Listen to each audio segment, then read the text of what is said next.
I know Black Panther Wakanda Forever has just released in theaters, but surprising nobody, people already want to know and are guessing when exactly we can expect the release of the film on Disney+.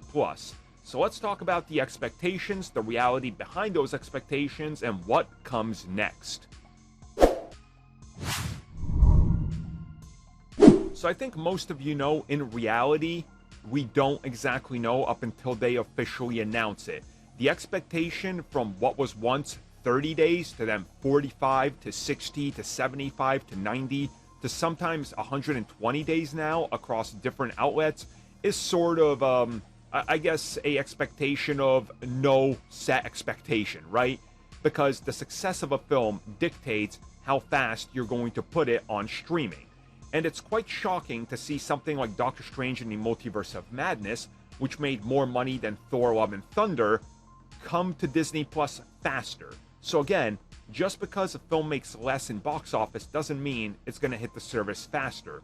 It's due to distribution, amount of new content you can put out there, and when exactly quarterly earnings and things, well, play into the decision, right? That makes sense? So what I have seen from pretty much everybody across the board is that most people are anticipating that Black Panther Wakanda Forever will hit in about 60 to 75 days. Now, I think what's interesting here is, of course, the fact that in February, we have the release of Quantumania.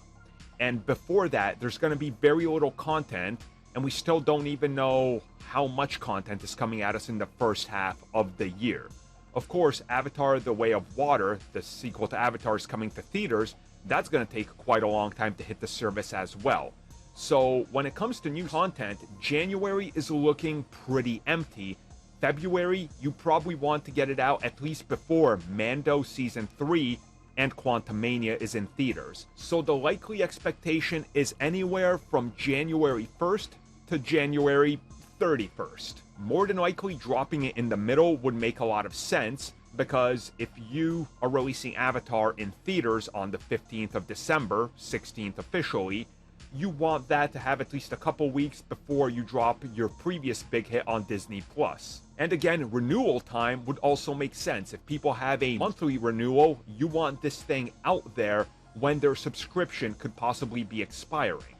And by what we know, you have to time that with the release of Disney Plus in the monthly sub, meaning that the second half seems very likely, if not more or less plausible for this one. So after everything I just said and all the numbers and random garbage and mumbo jumbo, January, that's when you should expect this.